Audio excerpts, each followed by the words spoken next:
Welcome to the Unknown Webcast. By now, those who join us regularly have figured out that I am, Ron, you can say it with me, so conservative that I can't turn left even when I'm driving. But I suppose for those newly joining us, they need the word of warning that this is not a safe space, which we'll talk about, for those who may be easily offended by having their ideas challenged.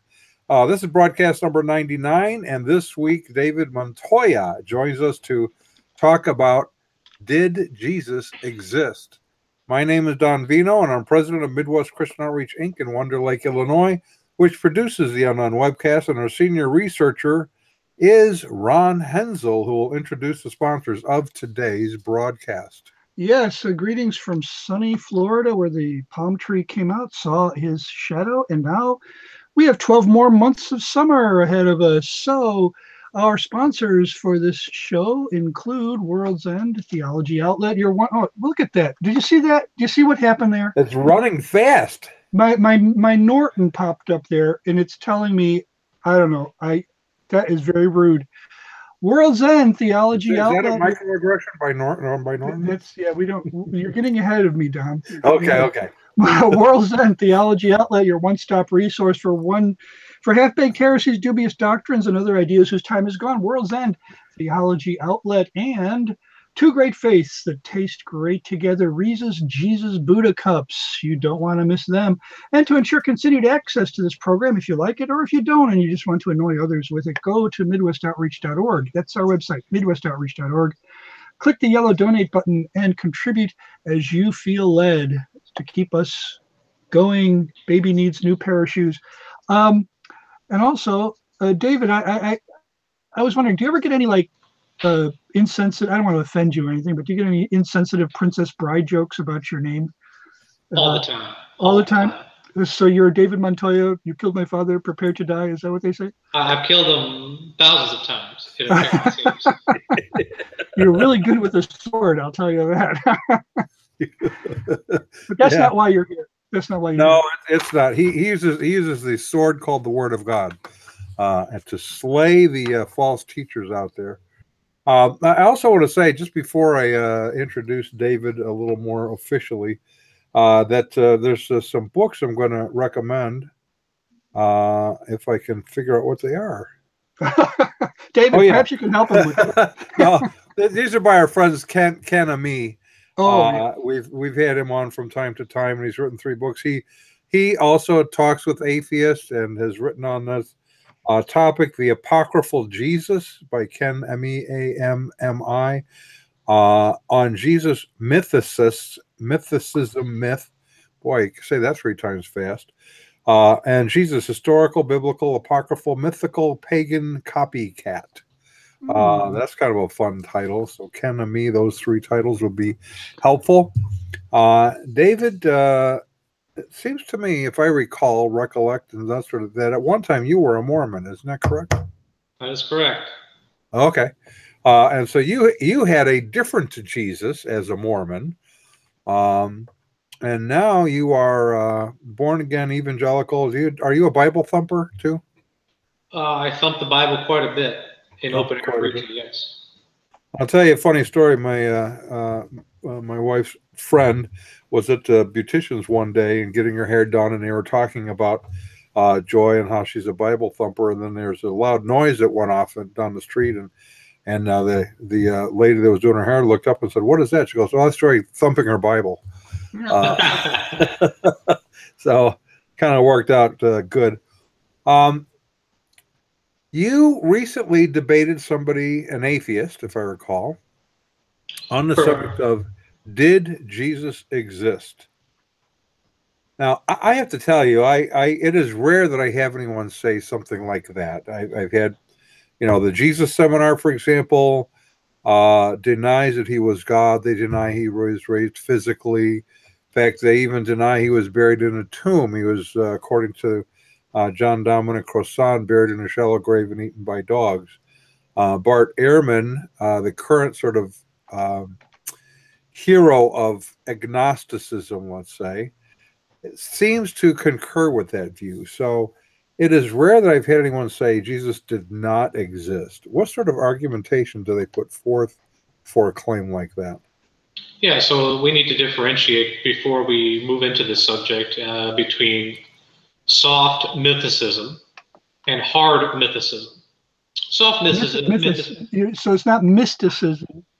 Definitely not. Mythicism from the word myth. Okay, sorry to interrupt. So do they myth the point? Is that the? Yeah. So are they like the Sylvester the cats of theologians of?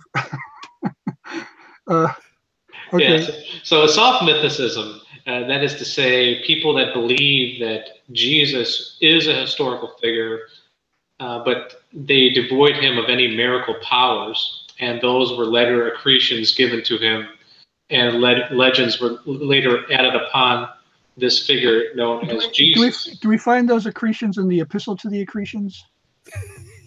I'm sorry. I'm. This is bad. This is bad. I gotta stop. Keep going. So, and then you have hard mythicism, which is what we are talking about here, which is to say a person that believes that Jesus Christ, Jesus of Nazareth, never ever existed and is just a mere concoction or something that was made up wholesale. That is what we're talking about in this section. So what they will do is they divide up their attacks in 4 different categories, as I put it. Those categories are the following. You have number of argumentation from silence. You have what are called non sequiturs, that is to say logic whose conclusion does not follow. If I were in a parking lot and I see someone pull up with a 2018 brand new Mercedes-Benz, I could conclude that that person has money. But at the same time, that doesn't necessarily follow. They could have borrowed the vehicle from their cousin, or they're up to debt in their neck, debt up to their neck. The logic doesn't follow. So they'll use also speculation upon speculations, stacked upon each other to the point that the whole thing becomes untenable. And then very lastly, they use what's called parallelomania. They'll say that Jesus was stolen from ancient pagan deities that are found throughout history, that predate Christianity, and that somehow Christians borrowed, copied from these legends. So that's usually how it breaks down. Okay. One of my favorite little satire, as you can tell, we like satire, is the Lutheran satire, and they do a whole thing on the Christmas myth of Jesus and Horus and all of that sort of thing. So, go ahead. I'm sorry. No, I was just mumbling. Just riffing. Okay. I was just mything the point, I guess. Yeah, I get a lot of that parallelomania. By the way, that term was invented by a rabbi back in 1961. We're not sure he invented it, but I think he said he actually got it from a French book written more than 100 years earlier, but he couldn't remember what the title of the book was. Rabbi Samuel Sandmel, and so he copied the term. He admitted that it wasn't original with him. He found the parallel in a French. I don't know how you would say parallelomania in French. I took French, but I wouldn't know how to do that. In any case, the idea is that if you find a parallel, you assume dependency. That's what, especially when it comes to the people who say that Jesus didn't exist. So if you assume that if you find parallels somewhere else, that especially when it comes to the Bible, that the bias or the prejudice seems to be, if you go outside the Bible and you find a parallel somewhere else, the Bible must have copied it from that source or from a similar source. That's what you're getting at with respect to the people who deny the existence of Jesus, right? This is one of the main arguments that they make. They'll make other arguments concerning the non-existence of, say, Nazareth, or the non-existence of a synagogue in first century Galilee. They'll take also other parallels between historical figures found in the writings of Josephus and try to attribute them to the myth of Jesus. So, for example, Jesus ben Ananias, Jonathan the Weaver, other little Messiah figures out there in first century Palestine. All these stories are all an amalgamation. I can't really say that word. Amalgamation. And I liked amalgamation. That's kind of a new word. But don't run with scissors if you're doing that. Sounds dangerous. Okay. So that all these things get cobbled together, and this is what creates the Jesus story. Now, but don't they very often have to sort of adjust or reconfigure the other stories from history to kind of make it sound more like the Jesus of Scripture in order to have this claim of borrowing from other cultures? Oh, absolutely. So I'll give you an example that was stated in a debate. One of the main cases of my debate opponent was that Jesus is copied from a figure known as Jesus ben Ananias, found in Josephus's War of the Jews. And this figure, this person, in 62 CE, he goes into the temple and he starts ranting against the temple. He quotes the same prophecy that Jesus quotes. And he's also detained by the Romans, and he's also beaten by the Jewish ecclesiastical leaders. He's beaten by the Romans. He is then he dies by the hands of the Romans. And look at all these parallels. It's obvious that Jesus was copied from this figure, Jesus ben Ananias. But when you look more deeply into the source itself, you'll see that this madman was actually released, goes on for 7+ years in the temple, ranting against it, and then finally is killed by a rock launched by a catapult. So it's hard. And then you have to also late date the Gospels. For example, how we establish Jesus is another topic that we can get to later on in the podcast, but you have to late date all these Gospels because Josephus doesn't finish writing these War of the Jews until 75 of the Common Era. And you would have to say that all these legends come post 75 if they're going to copy from Jesus ben Ananias. So you once again, it's a speculation upon speculation. The whole entire case falls on itself. So these people would say that the belief in Jesus' existence since in the Common Era has been a common error, I take it. Okay, but okay. So, anyways, moving on. I liked it. You liked the bit of part. I could see that. For the longest time, the only person I knew in this the Wikipedia page that everybody is dying to know is the Christ myth theory page. I know I sound like Sylvester the Cat when I say that. Christ myth, MYTH. And the only person I knew who had any kind of degree after his name who subscribed to this was a guy named Robert Price. And he doesn't, last I heard, he didn't have any position in any university or anything.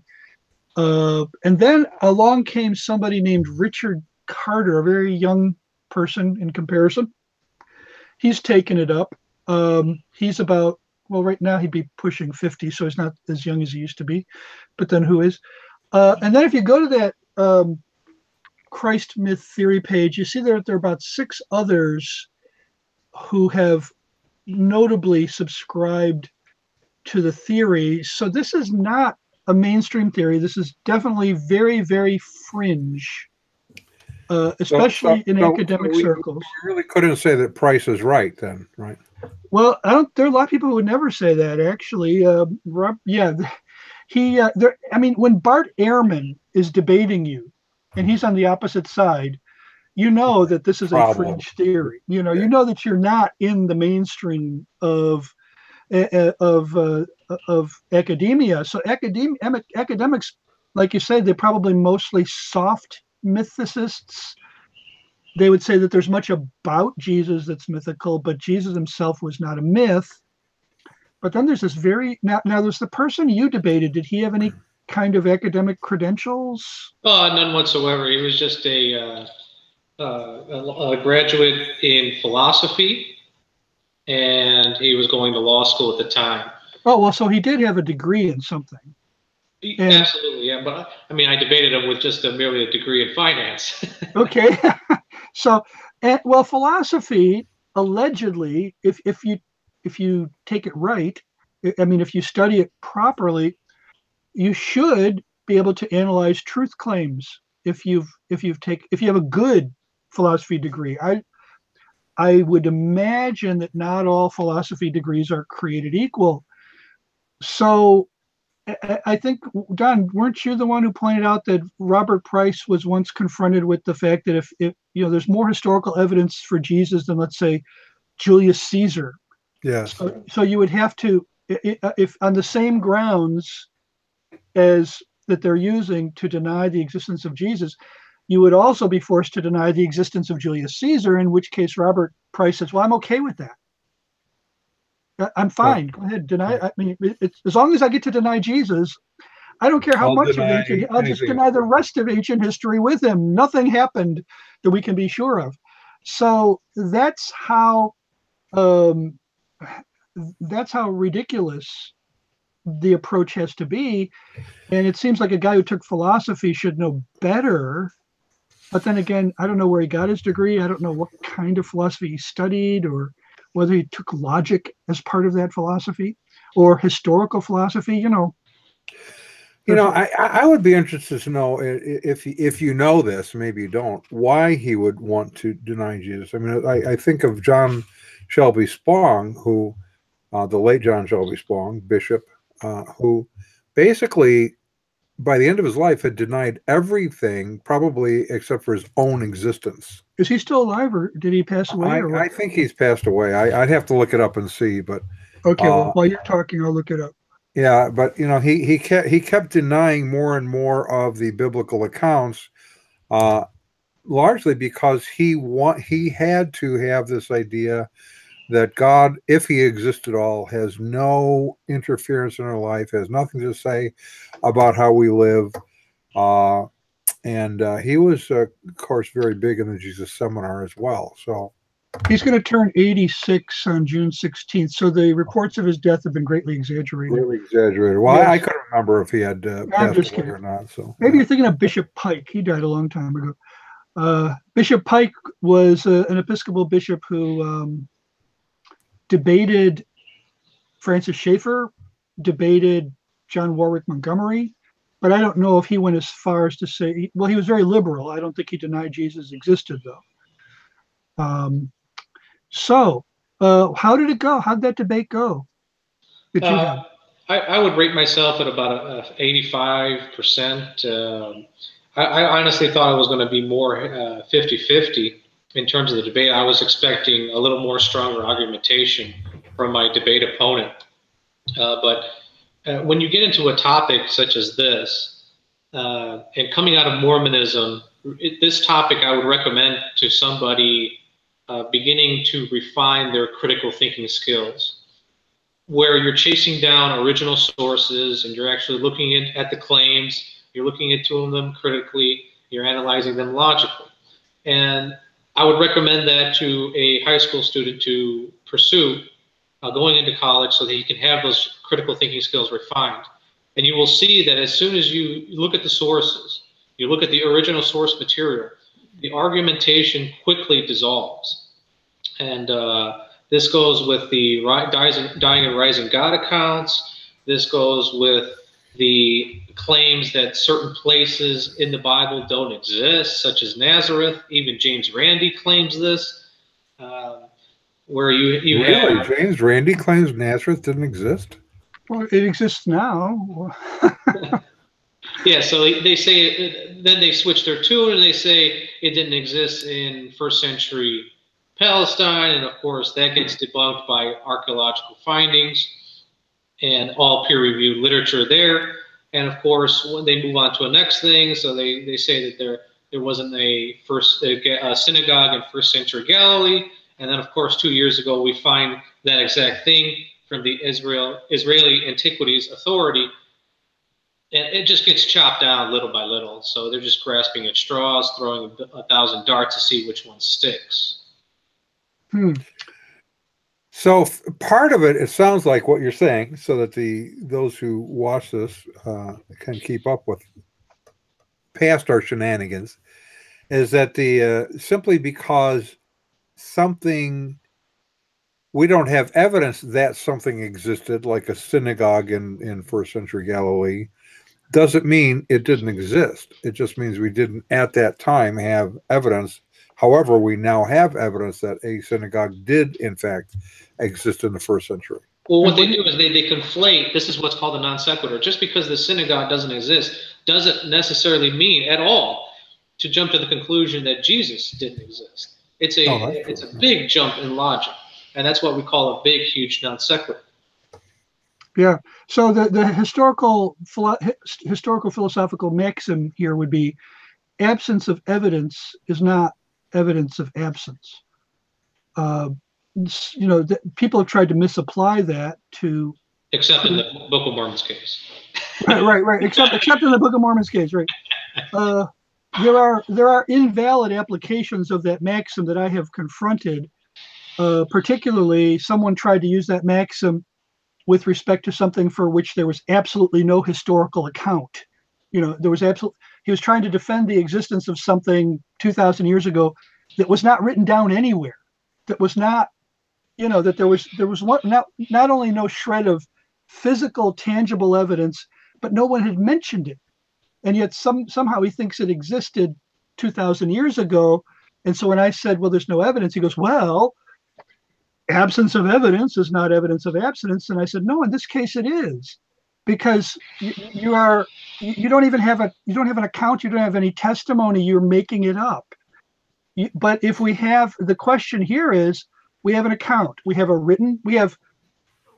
the most widely attested, how should I say this?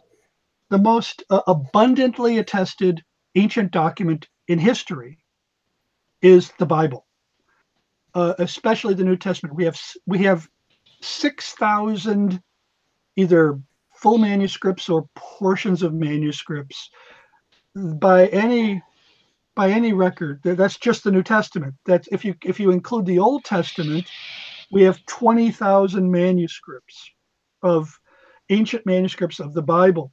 So those are accounts, and then they'll look for something like, for instance, did Nazareth exist? Well, guess what? Josephus, the ancient Jewish historian, does not mention Nazareth. It was apparently a very small town. It was apparently a suburb of a bigger town called Sepphoris, for which we have abundant testimony. But we've found the archaeological site. We know where it was now. But so there is evidence of it. But people would say, if before we had that physical evidence, they might try to say, aha, we don't have physical evidence, therefore that didn't exist. But no, we still have the account. We still have the testimony. So the evidence of absence of other evidence doesn't disprove the account. So just throwing that out there. You guys were listening, right? I was. Okay. I didn't mean to end the show, but maybe we should just. So okay, that was fun. So what you say you think you scored like an 85 out of 100 in terms of, why do you give yourself such low marks? What points did this guy score? I mean, he makes a couple decent points on. Is it more likely that the temple in Mark?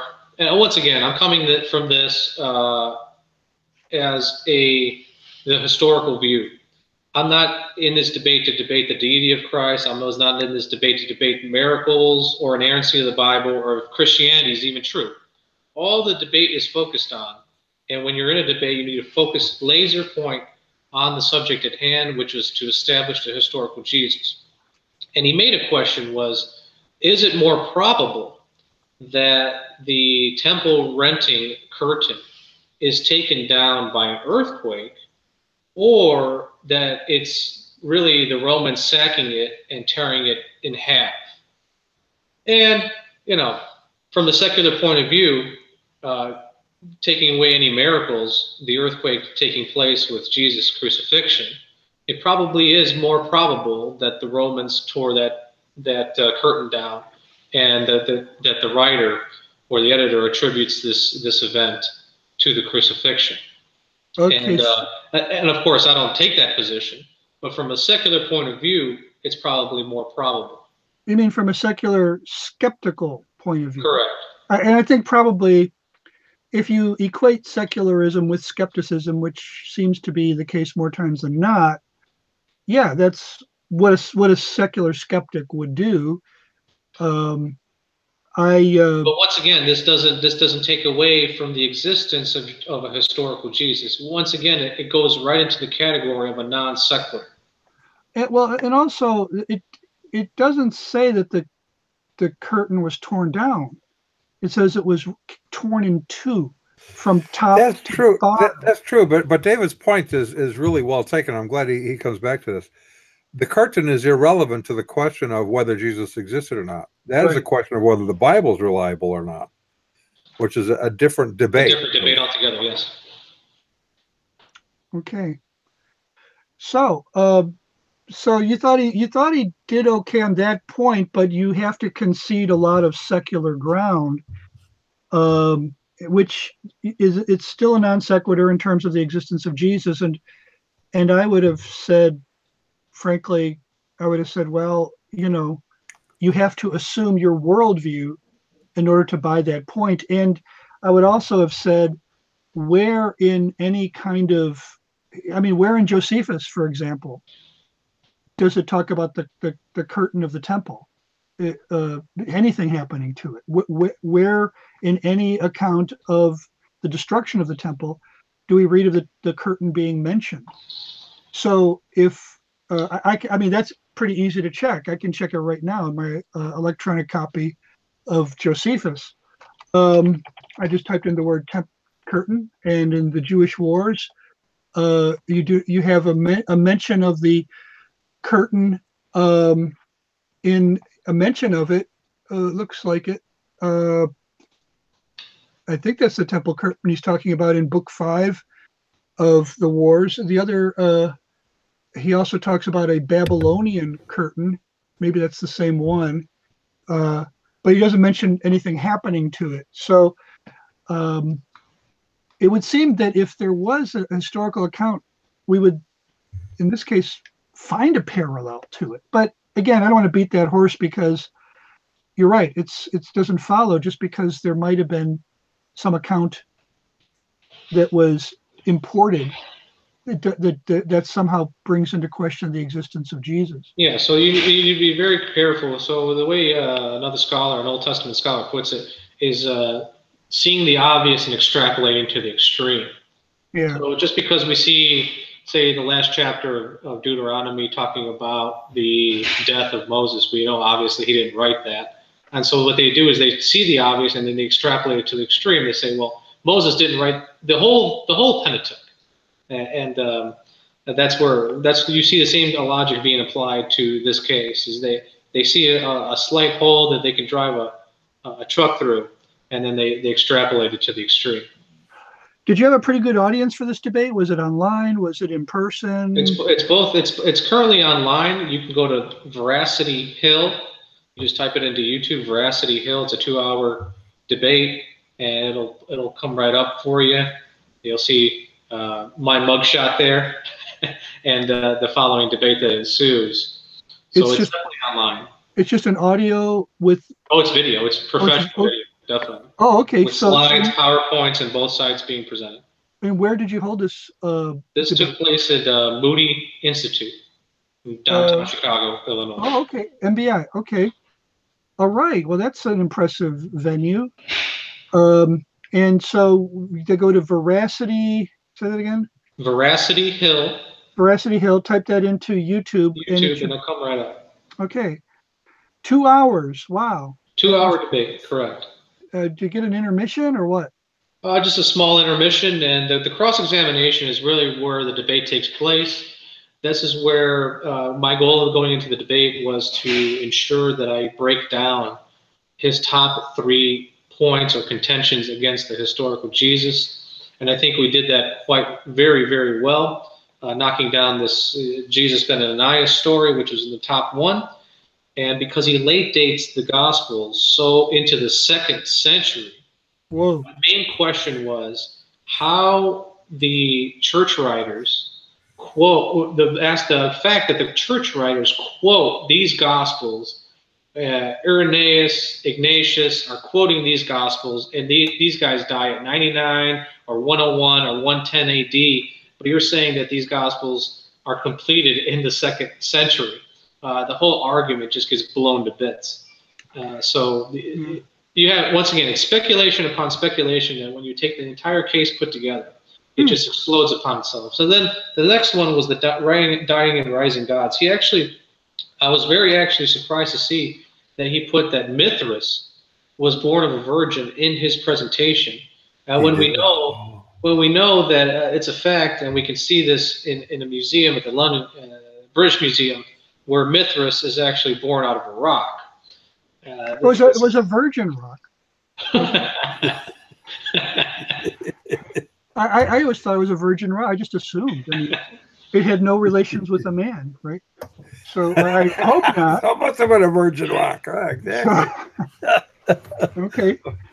All right. Hold that thought, David, because we're going to take a short break here. Yeah, we need to hear from our friends at World's End Theology Outlet, your one-stop resource for half-baked heresies, dubious doctrines, and other ideas whose time has gone. Okay, so after 4 semesters at your small progressive liberal arts college, you're flying home to visit your red state relatives. You remembered to bring your emotional support puppies. You packed all your comfort blankets and pillows. You even remembered your adult coloring books. But still, it still feels like something is missing. You don't feel safe. What can you do? Well, you need Instant Safe Space. Yes, the Instant Safe Space kit is what you need. It gives guaranteed protection from trigger words, microaggressions, cognitive dissonance, and unwelcome thoughts. You just take this Safe Space kit with you and you apply it as needed to all your relatives when you arrive. You'll feel protected. You'll feel safe. The Instant Safe Space kit, available through World's End Theology Outlet, your one-stop resource for half-baked heresies, dubious doctrines, and other ideas whose time is gone. I got to get me one of those because I get so offended so easily. That's why I'm fuming after this program down because you're so offensive. I know I am offensive, and I don't care. I figure if I don't offend you at least one time during the course of this hour, I have failed in my. In fact, when I speak in churches, I often start off saying, "It is most likely that before we are done, I'm going to offend somebody. I won't apologize for offending them. So too bad." That's because you lack empathy. I do lack empathy. Yeah. And what's worse is I don't care. Well, that's you know what the difference between ignorance and apathy is, don't you? Apathy and ignorance? Now we're supposed to change the subject. Okay, but what is the difference between ignorance and apathy? I don't know, and I don't care. Back to David. Okay. Sounds good. So I mean, in the second half of the podcast, I mean, how we establish the historical Jesus is very important. So the main scripture that we look to is Galatians chapter 1, verses 18 and 19. And we go to the earliest source, which is Paul. And Paul, writing in the 50s, he writes a very interesting account here, where he says he went up to Jerusalem to visit Cephas and remain with him 15 days. And I can assure you they weren't just talking about the weather. But I saw none of the other apostles except James, the Lord's brother. It would be akin to a journalist or a historian interviewing Richard Cheney and Jeb Bush concerning the existence of the historical George W. Bush in this case. So Paul meets these two high-ranking figures in the early church, and he gets information about Jesus, and he writes about that information throughout his epistles. We know 15 things affirmed that Paul states about Jesus. That he had a brother named James. Did I mention that? That he had a lead apostle called Peter. That he was born of a woman under Jewish law. that he also had other half-brothers who were married in 1 Corinthians 9:5, that he was a direct descendant of King David, Romans 1:3, that he instituted a memorial meal and was betrayed, 1 Corinthians 11:23, he gave testimony before Pontius Pilate, 1 Timothy 6:13, number 9, that he was killed by the Jews of Judea in 1 Thessalonians 2:14 is very important, that he was crucified in 1 Corinthians 1:23, that he was buried, and that he rose again the third day. These are very important facts that you also find in Josephus and in Tacitus. The fact that he was crucified under Pontius Pilate and that he was buried. These are very important things to consider. And the way I put it in the debate is that when you have multiple attestation on top of what is called the criterion of friend and foe, which is to say that you have two different sources from two different perspectives. If we were to put this in today's context, it would be Fox News and MSNBC, one on each of the political spectrums, agreeing to the same story, covering the same facts. You are on good grounds to conclude that this story is historical. We have this in the ancient world. We have the biblical record, which is, of course, faithful to the proclamation that Jesus died on Calvary's cross, was buried, and rose on the third day. And then you have Tacitus on the other side calling this a superstition and covering those same very facts. So when you couple all of this together, you can have you're on good grounds and a good, strong foundation to conclude that Jesus is indeed a historical figure. Now, you mentioned, what do you call it, the criterion of... we have criterion of multiple attestation, that is multiple sources, and we have to make sure that they're early. The earlier the better. And then you have another one that's less talked about that also historical Jesus scholars talk about. It is called the criterion of friend and foe. That's what I liked. Yeah, I like that one. I like things that can stick in my mind because so much slips out of my mind. The criterion of friend and foe, multiple attestations, but especially from opposing viewpoints. So you would think, okay, you can understand why a friend would attest to the existence of Jesus, but why would a foe of Christianity attest to the existence of Jesus if Jesus didn't exist? And on top of that, you're not going to show me, and the skeptic has to provide this evidence. There is not one source, there are 0 sources that state in antiquity that Jesus was a myth, that didn't exist. You can't find me one. Show me one. I'll even give you money to show me one. I'm now you motivated me. I could use some money. Well, you also have Pliny the Younger, who was no friend of Christianity, writing to the emperor in 112 about this group called Christians who were singing hymns to Jesus as God. Yeah, you have Suetonius, you have Celsus, you have a bunch of other early... Which leads me to another criterion. I don't know if you used it, but I think it's valid. The effect cannot be greater than its cause. Okay, the effect cannot be greater than its cause. So here you have this effect, but before by the middle of the 1st century, you have multiple pagan authors testifying to the existence of this movement, either pagan or Jewish. You've got Josephus, you've got Tacitus. Now, of course, Tacitus lived afterward. He didn't live during those times, but he lived very shortly after. Josephus lived during those times.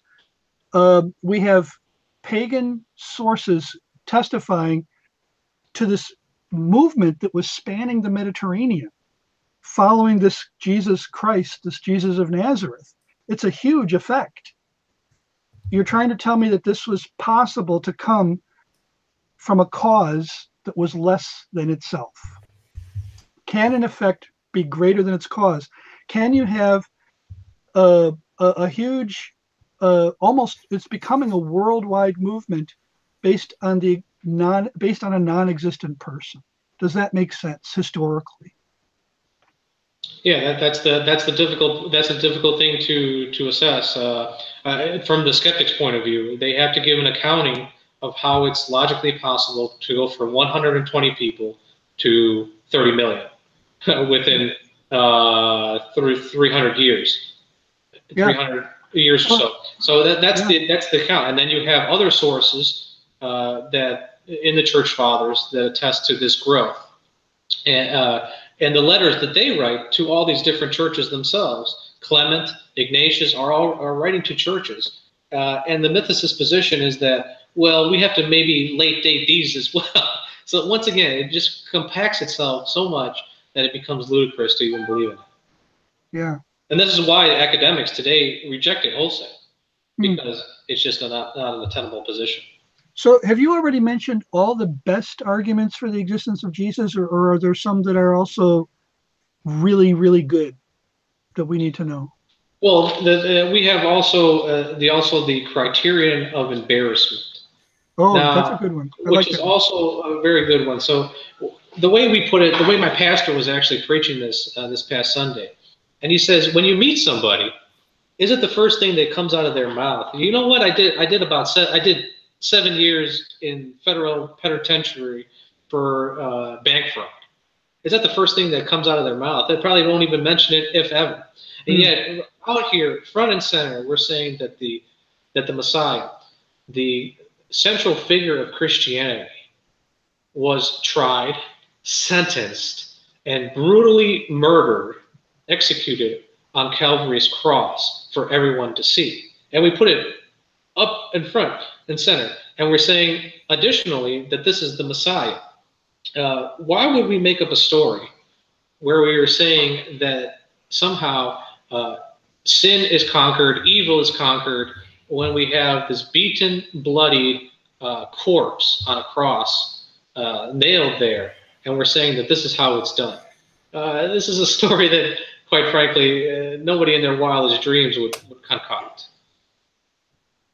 Yes, the criterion of embarrassment really applies to a whole lot of the New Testament. For instance, if Peter is your leader, why would you follow a leader who who denied the Lord 3 times, who is just kind of like an embarrassment waiting to happen in several places? I mean, he does the most ridiculous things sometimes. He talks before he thinks. Yeah, I mean, about the only time he opened his mouth was to change feet. Right. and you can even go back into the Old Testament, the King David, adultery and murder. The heroes of the faith were very flawed individuals. And the one who bore their sins did so with a method of execution that was not even mentioned in polite company. If you were in polite company in the first century, and let's say you were eating dinner and you mentioned crucifixion, people would be offended, probably so offended that they would probably get up and leave the table. That's how offensive just the mention of crucifixion was. And they wouldn't even have their portable safe space kit. Yes, they would use it on you. Yeah, so the next thing that the historical Jesus scholars all agreed to is that Jesus was indeed baptized by John the Baptist. John the Baptist is referenced in Josephus. He's in the right location at the right time interacting with Jesus, and we have key interactions with Jesus and the figures that are attested to by Josephus at that time in the location. We have Tiberius, who is the reigning emperor over that area. We have Caiaphas, we have Pilate, we have John the Baptist, and then James, his half-brother. And so with the respect to the baptism now, this fulfills the criterion of embarrassment, because to be baptized by John the Baptist would be an implicit attestation saying that the baptizer is superior spiritually than the baptizee. And this is not a story you want to be propagating if you're saying that Jesus is the Messiah, he is greater than John, and yet you have this record in the 3 synoptic gospels, the fact that John the Baptist baptizes Jesus. And historical scholars agree that this, from all spectrums of belief, that this event took place. Okay. What would another category be? Yeah, so you have so those are the ones that I focused on in the debate. I would invite others to look at a criterion called the criterion of dissimilarity. This one's a little more intense to get into, but I will defer that to your own, for your own study or private study. It's called the criterion of dissimilarity. So those are the things. So what we need to look out, how we establish, is we use the criterion of multiple attestation, friend and foe, and embarrassment, and looking at the early sources, looking at things that you wouldn't, if it was a myth, you wouldn't put into the story because it just wouldn't add to the attraction value of the entire narrative. And then that's your offensive. The defense is to watch out for speculation stacked upon speculation, non sequiturs, arguments from silence, and of course parallelomania. Now I want to get into parallelomania as we of course sort of wind down here. There's a famous YouTube video, and everyone can look this up, that Toy Story, that The Walking Dead actually copied from the Toy Story myth. And so people can look that up on their own. It's quite comical, all the different parallels. Oh, so yeah. I guess we got a copyright infringement there, of course. So Google how Walking Dead copied Toy Story, and therefore they're dependent on Toy Story. Yeah, so I guess we can draft a lawsuit right now against AMC for I thought it was just me. I thought I was the only one who saw those unmistakable similarities. Did you ever notice how every time the zombies are seen by people, they fall down and pretend to be inanimate object? No, I guess that's not in it. Okay, well, anyways. So I'll give you like this. So there's another one actually. My debate opponent was stated during the debate that he actually stated that not only Jesus didn't exist, but that the Pharisees didn't even exist in the first half of the first century in the Palestinian area. And of course, we can go to Dr. Shay Cohan from, which is PhD out of, he teaches out of Columbia. He's at Harvard as well. And so in his book, From Maccabees to the Mishnah, he just debunks this whole thing wholesale. He references sources in the Greek from Josephus, sources in the Greek from the New Testament, sources within Qumran, and the rabbinic sources stating I just have to laugh.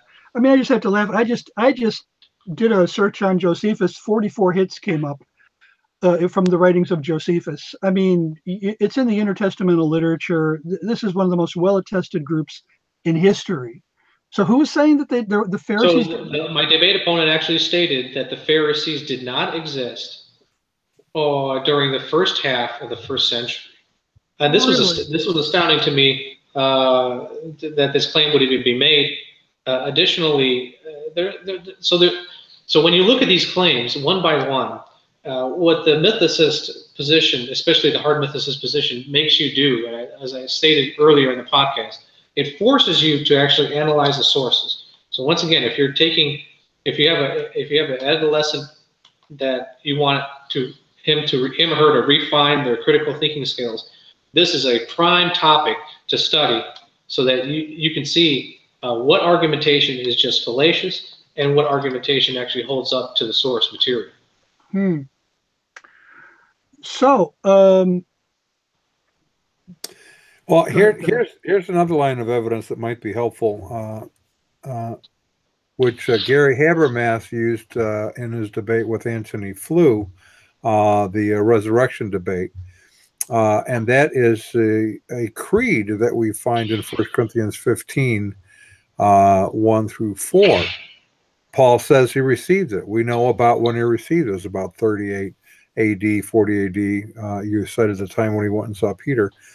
So the creed was already in existence at that point, and we know that it takes time for a creed to develop. First, you have to have a need for a creed, and then once the need surfaces, you develop the creed. And that is how they sort of quantify, this is what we believe about this subject. So if it was extant in about 38 AD, then the event would have happened probably 3 to 5 years earlier. So you're right on the date of the resurrection. If you have a resurrection and it's Jesus they're claiming was resurrected, that would imply at least testify that they believed he existed, at least by 35 AD. They believed that.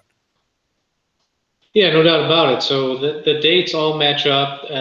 When you look at the early sources, the people that are supposed to be there, the key interactions that Jesus has in the reign of Tiberius, with Pontius Pilate, with Caiaphas, these are big figures. Any mythicist that says that my debate opponent put a big, huge list of historians that didn't even mention Jesus of Nazareth. And I said to him, well, they don't even mention Pilate or Caiaphas, so I guess they didn't exist either. So this kind of logic, when you apply it consistently, just doesn't hold up. So it's those key interactions are there. They're in the right place at the right time in the right location. So it just matches all up. If you're making this up, it's kind of difficult to do so. And so 2 hours is a long time. What other arguments did your opponent try to use that you thought were particularly weak? Oh, there were other arguments that were very, very weak. For example, he stated at one point that the seed of Moses did not exist in reference to Matthew chapter 23. And I said, I don't think any Christian believes that that was an actual seed. This is you look at all the major academic commentaries on this very verse, and it states that this is the authority that the Pharisees had to teach the Mosaic law. That was a rather silly.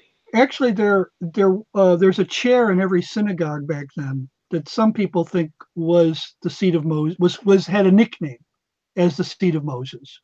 And because go ahead. That actually comes later in that century. But in this context, it has nothing to do with an actual seat.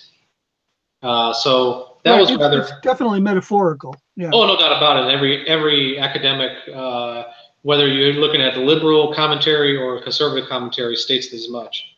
Another one that was actually quite comical was that he said in the Josephus reference was that the Tacitian reference. It says that that Pontius Pilate was the prefect, not the procurator. And what I did there was I actually used Richard Carrier, a famous mythicist, who actually wrote a paper that debunks that whole criticism, that prefect and procurator are interchangeable during that period. And what we need to watch out for, as I close here, is when people, there's an organization up in Milwaukee that is called Mythicist Milwaukee. And a couple of years ago, they had the debate between Bart Ehrman and Robert Price that were both mentioned earlier in this podcast. And the aftermath, the fallout of that debate, because I was there live, and I can tell you that Ehrman spanked Price. I just did away with him quite handily. But during the course of the debate, as I referenced earlier in this podcast, the key scripture that a Christian must articulate here is Galatians 1:18-19. Paul seeing and visiting with Peter and James, the brother of the Lord, and this doesn't mean just a brother as a brother in the faith. This is actually a biological brother, half-brother here. And when in the debate, which is also online, that you can see it, at 1 hour, 59 minutes and 30 seconds, I actually asked Ehrman, because the criticism from the other side, from Price's side, was that these verses are interpolations. Someone put them there after the fact. And of course, Ehrman is a textual critic, and he went on to say very handily, this is scholarship by convenience. Yes. And he also states, he has his cake and eats it as well. And he says that we know what the, quote, we know what the originals say, end of quote, and quote, these are the most textually secure verses in all of the New Testament. There is zero textual variance at these places, end of quote. So on one side of his mouth, he says that all these textual variants cause the New Testament manuscripts to be unreliable, but yet in this debate, he states very clearly at this minute marker that we know what the originals say and that these verses are textually secure. Well, you know, the lack of textual variance has never kept a liberal scholar from saying what he wants to say. I mean, there are no textual variants that support the idea that there were three, that the Second Corinthians was originally two different epistles, or that Isaiah was once two different books, and yet that's commonly held. But name the person who pointed out the interchangeability of procurator and prefect. Okay, so Richard Carrier is a hard mythicist, and he goes around touring various atheistic groups. And what is so pernicious about this is in one debate, he actually converts 7 people during the course of the debate because they took a vote before the debate started. 21 people believed in hard mythicism. At the end of this debate, all of a sudden, 7 people changed their mind in quick order due to Richard Carrier's argumentation. And he writes in his paper that procurator and prefect were interchangeable in his paper, which is kind of quite ironic to hear that this is an argument against my position from a mythicist being debunked by a mythicist. Why would that support the mythicist position? I don't understand. Sounds like it's just a big non sequitur. And so the way I put it, the way I close is I like to close here by stating the following to bring it. So what I say is that the hard mythicist, the hard skeptic, no matter how much evidence is trotted out, and in this particular case, there is an abundance of evidence, but the hard skeptic refuses to see it. Even if Jesus were to appear to him, the resurrected Lord, they would say that they were just hallucinating, or they were high, or that they would make up some excuse. Even in John chapter 11, when Jesus raises Lazarus from the dead after being dead for several days, there are people in that account that want to kill him, that reject this miracle specifically. And they wanted to kill Lazarus too. Oh yeah, so the evidence is abundant. And the thing is that the heart of stone must be replaced by a heart of flesh. That the command is to repent and put your trust in Jesus Christ and him alone. And God is the only person that can do that supernatural work, that taking a person dead in sin and bringing them to new life in Christ. And so it's more than just an evidence thing. When evidence is presented, the hard skeptic suppresses it in unrighteousness. But we must pray for these individuals that God will open their eyes and they may see these wonderful spiritual truths. Well, evidence okay, Ron, you want to do that one last that break? Oh yeah, let's do that. Let's talk about that. Okay, so let's hear from another sponsor. Okay, it's gonna work, right? I don't know about that. So one day, Rob Bell was walking along, not watching where he was going, and he smacked right into the Dalai Lama. Bam! The Dalai Lama says, "Hey, you got Christianity and my Buddhism," and Rob says, "You got Buddhism and my Christianity." And then they decided that it's not all about the truth, but experience, and isn't taste one of the best experiences? Two great faiths that taste great together. Reese's Jesus Buddha cups. You need to get them. It's just so much more enjoyable than arguing about the truth. So in the meantime,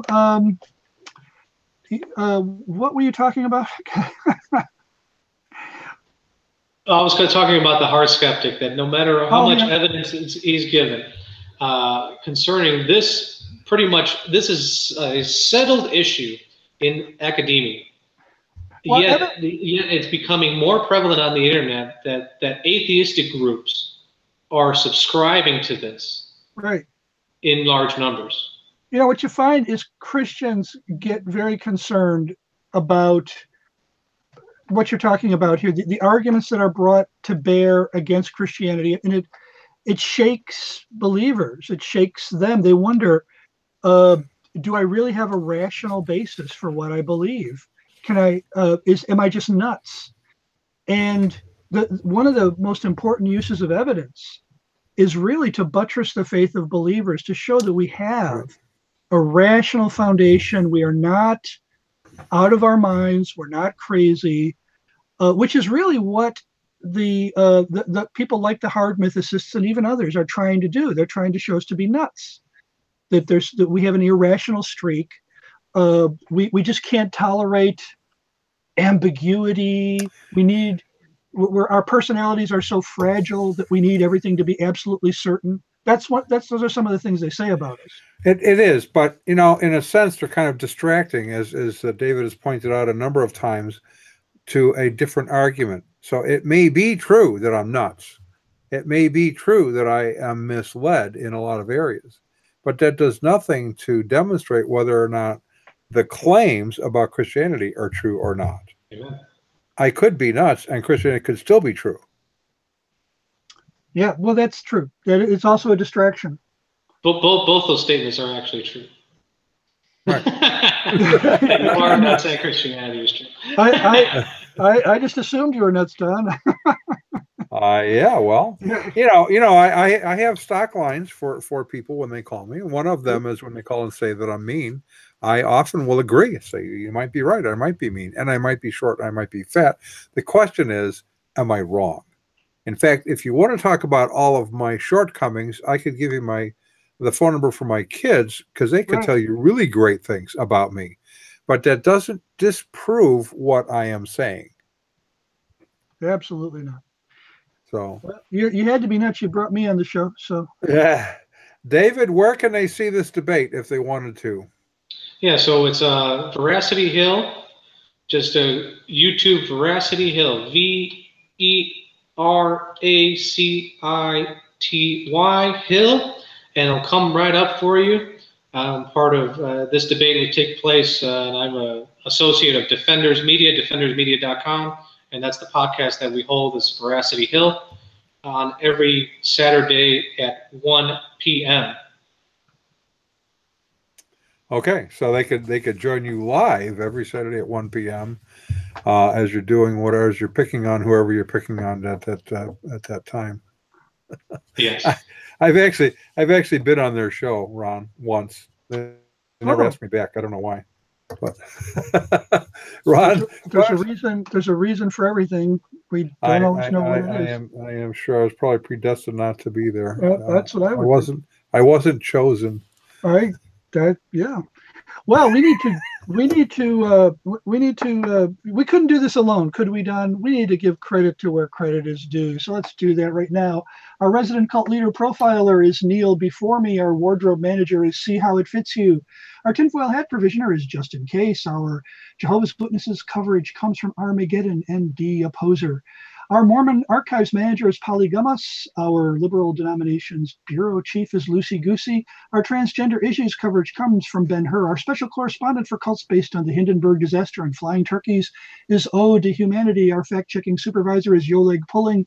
Our technical assistance comes through Murky Research. Our legal advisors are at the law firm of Dewey, Cheatham, and Howe. Our Grievance Resolution Director is Giovanna Pisami. Our Director of Privacy Assurance is wiretapping, and our original idea sourcing comes from Drew A. Blank. The Unknown Webcast is a production of Midwest Christian Outreach, Inc. in cooperation with Emergency Manicure Productions, both of whom are solely responsible for the content you have seen here, but you will never be able to prove that in a court of law. Are you sure? Are you sure? Never be able to? Absolutely not. That's why we paid them the big bucks at that law firm. I got you. Yeah. All right, all. Thank you, David, and we'll have you in the future doing something. We don't know what, but it'll be fun, I'm sure. And when we have you, as Don would say, you'll know you've been had. So. And yeah, we'll have you back, and you'll know you've been had. Thank you. It's been a pleasure. Thank you. All right.